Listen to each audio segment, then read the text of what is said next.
Hello good morning students. आप लोग कैसे हैं? उम्मीद है कि सब मस्ती में होंगे। तो आज का जो क्लास है वो इलेक्ट्रोस्टैटिक्स में नया टॉपिक है, अध्यारोपण का सिद्धांत, सुपरपोजिशन प्रिंसिपल। उससे पहले हम आप लोगों को कुछ बता देना चाहते हैं कि आप मेरे यूट्यूब चैनल को सब्सक्राइब कीजिए। यूट्यूब चैनल का नाम है कोसी विजन क्लासेस, और आप जो प्ले स्टोर से ऐप डाउनलोड कीजिएगा वो है KVC education. KVC education app वो आप लोग डाउनलोड कर लीजिएगा। तो दोस्तों हम आते हैं अध्यारोपण के सिद्धांत, सुपरपोजिशन प्रिंसिपल पे।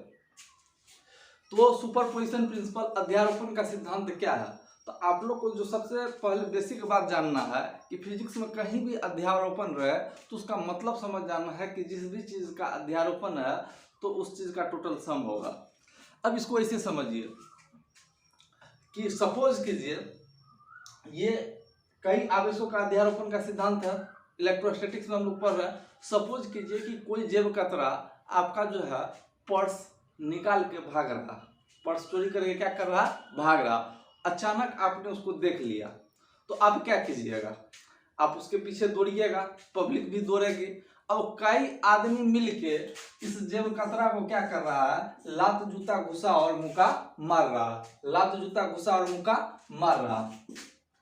अब कोई मुक्का मारा इसके फेस पे, कोई लात मारा इसके पेट पे, कोई दे रहा डंडा इसके पीठ पे, कोई यहाँ थकुच रहा, कोई यहाँ थकुच रहा, कोई यहाँ थकुच रहा, कोई यहाँ थकुच रहा। यानी ये जेब कतरा जो है कुल कितना मार खाया? जितना मिलके आप लोगों ने, पब्लिक ने जितना मिलके उसको लात घुसा मुक्का और मारा, तो उतना ये जेब कतरा जो है अकेले मार खा रहा।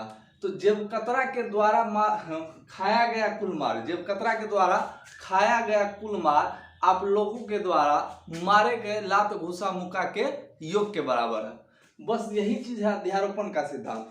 कहने का मेरा मतलब ये है, ध्यान दीजिएगा कि कई आवेश है, कई आवेशों के निकाय में, यानी कई चार्ज के सिस्टम में, कई चार्ज के सिस्टम में किसी एक चार्ज पर इफेक्टिव फोर्स क्या होगा?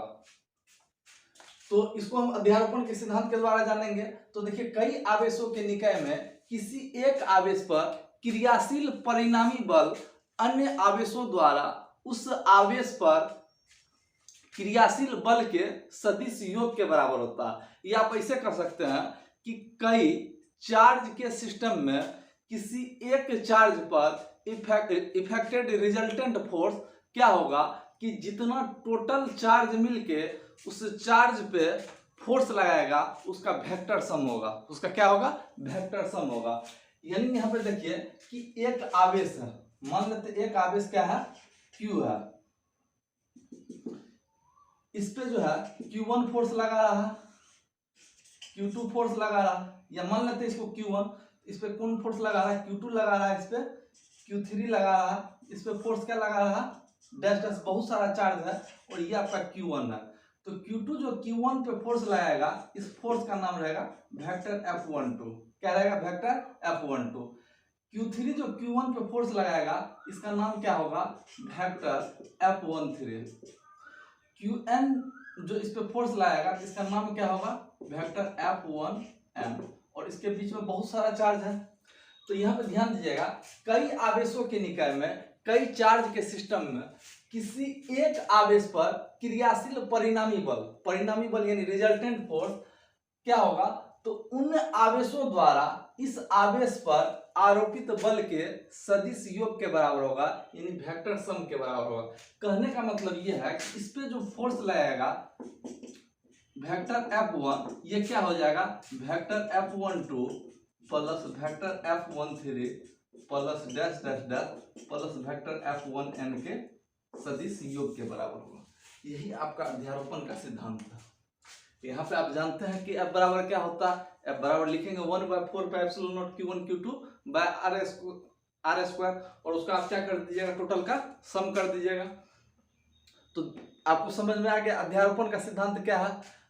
कई आवेशों के निकाय में किसी एक आवेश पर क्रियाशील परिणामी बल अन्य आवेशों द्वारा उस आवेश पर आरोपित बल के सदिश योग के बराबर होता है। अब हम अगला टॉपिक जानेंगे, आवेश का अविरत या सतत वितरण।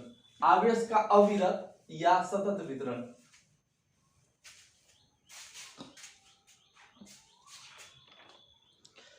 अब देखिए,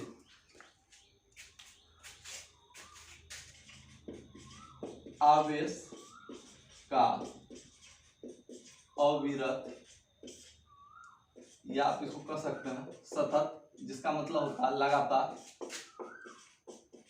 वितरण, यानी continuous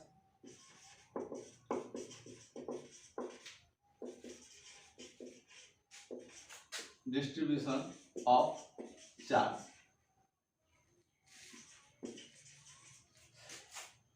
continuous distribution of charge. तो अब देखिए, किसी वस्तु पर ध्यान दीजिएगा, वितरण मतलब क्या हुआ, जब हम किसी भी चीज को एक समान रूप से बांटते हैं तो वो वितरण कहलाता है। वितरण और बांटना अलग अलग चीज है। जैसे मान लीजिए प्रसादी का वितरण होता है, क्यों होता है? प्रसादी को बांटा नहीं जाता। बांटने का मतलब हुआ किसी को कम किसी को ज्यादा, मगर वितरण मतलब क्या हुआ, एक समान रूप से बांटना। तो जब किसी वस्तु पर आवेश का एक समान रूप से वितरण होता है, जब किसी वस्तु पर आवेश का क्या होता है, एक समान रूप से वितरण होता है, तो हम उसको कहते हैं आवेश का सतत वितरण, लीनियर डिस्ट्रीब्यूशन ऑफ चार्ज। अब लीनियर डिस्ट्रीब्यूशन ऑफ चार्ज कितने प्रकार से हो सकता है? यह एक विमीय हो सकता है, द्विविमीय हो सकता है, त्रिविमीय हो सकता है। ध्यान दीजिएगा, यहाँ पे बीमा कहने का मतलब हुआ लेंथ, ब्रेथ और हाइट को हम क्या कहते हैं? डायमेंशन। लंबाई, चौड़ाई और ऊंचाई को क्या कहते हैं? बीमा। वो बीमीय सूत्र 11 वाला भूल जाइएगा, वो वाला बीमा यहाँ नहीं है। तो अब किसी भी चीज का आकृति होगा तो वो तीन प्रकार का होगा, वो या तो वो एक विमीय होगा, या द्विविमीय होगा, या त्रिविमीय होगा, या ऐसा हो सकता है किसी चीज में बीमा हो ही नहीं तो उसको कहते हैं बीमाहीन। तो ध्यान दीजिएगा, जैसे बिंदु, ये क्या है? What is point? ये जो है यूनिटलेस और डायमेंशनलेस है। Point is a geometrical term which is unitless and dimensionless. It is undefined geometrical term. ये एक अपरिभाषित ज्यामितीय वस्तु है जिसकी कोई बीमा नहीं होती है, और जिसका बीमा नहीं उसका कोई मात्रक नहीं। इसे केवल पेंसिल के बारीक नोक से दर्शाया जा सकता है। तो point is undefined geometrical term which is unitless and dimensionless. It is denoted by the nib of pencil और पेन। तो अब देखिए, बिंदु क्या हुआ? विमाहीन राशि हुआ।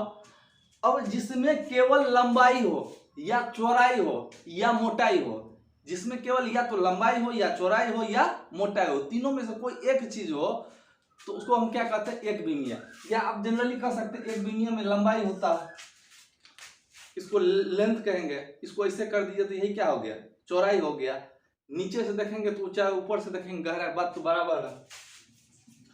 तो क्या होगा कि जिसमें केवल लंबाई हो वो क्या होगा? एक विमीय। जैसे आप कह सकते हैं कोई भी लाइन, ये एक विमीय है। जिसमें लंबाई और चौड़ाई दोनों हो उसको क्या कहते हैं? द्विविमीय। और जिसमें लंबाई, चौड़ाई और ऊंचाई तीनों हो उसको हम कहते हैं त्रिविमीय। या आप ऐसे समझिए कि जिस भी चीज का हम एरिया निकालते हैं, तो हम एरिया किस चीज का निकालते हैं? सरफेस का, पृष्ठ का निकालते हैं। तो एरिया जब भी निकलेगा तो वो द्विविमीय आकृति का निकलेगा। द्विविमीय आकृति में हम त्रिभुज को भी कर सकते हैं। अब ऐसा नहीं कि तीन भुजा है तो ये क्या हो गया? त्रिविमीय हो गया। ठीक है। अब देखिए, इसमें ये एक लंबाई हुआ और ये चौड़ाई हुआ, क्योंकि त्रिभुज में ऊंचाई नहीं होता। वृत्त क्या हो गया? द्विविमीय आकृति हो गया। चतुर्भुज क्या हो गया? द्विविमीय आकृति हो गया। पंचभुज क्या हो गया? द्विविमीय आकृति हो गया।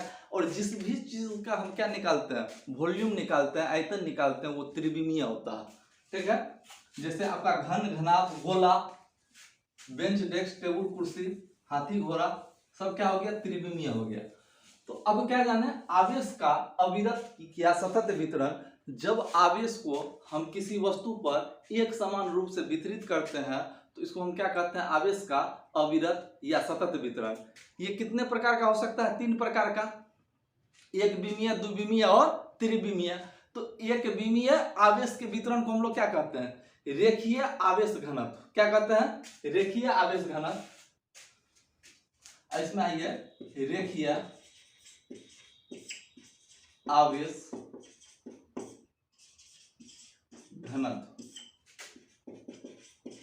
Linear charge density, linear charge density,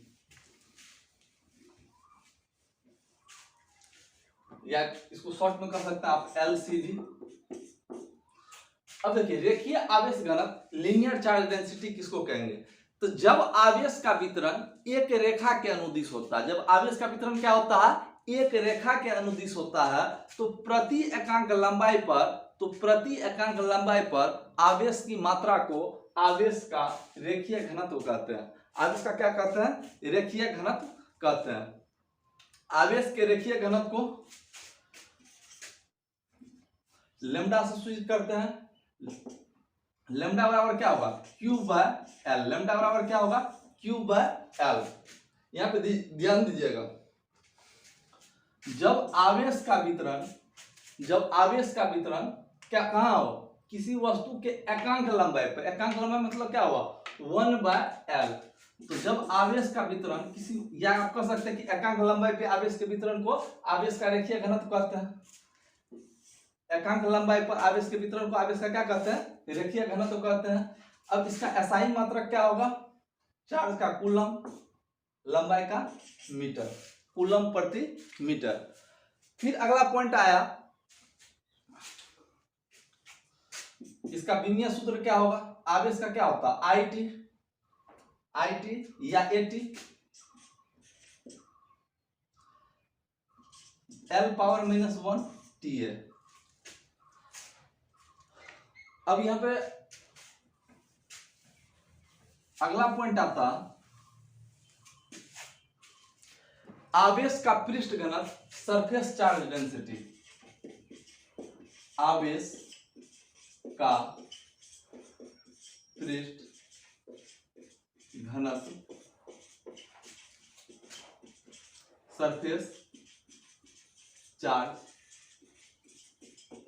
density. अब आप कह सकते हैं, किसी वस्तु के एकांक क्षेत्रफल पर आवेश के वितरण को क्या कहते हैं? आवेश का पृष्ठ घनत्व। आपको पहले ही बताया कि जब भी हम एरिया निकालेंगे किसका? सरफेस का, और एरिया जिस चीज का निकालते हैं उसका आकृति क्या होता है? द्विविमीय होता है। तो आवेश का पृष्ठ घनत्व क्या हुआ? Surface charge density. तो जब आवेश का वितरण कहां हो? जब आवेश का वितरण किसी वस्तु के पृष्ठ पर हो, तब जो है क्या होगा? एकांक क्षेत्रफल पे आवेश की मात्रा को हम लोग क्या कहेंगे?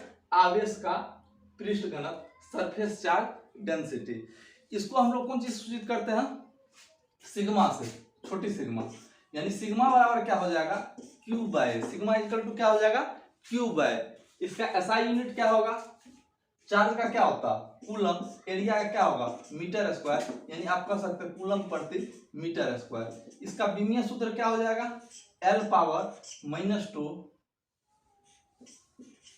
TA। एक जगह आप I भी यूज कर सकते हैं। अब अगला चीज है आवेश का आयतन घनत्व। आवेश का आयतन घनत्व, वॉल्यूम चार्ज डेंसिटी। आवेश का आयतन घनत्व, आवेश का आयतन घनत्व, volume charge density, volume charge density, volume charge density.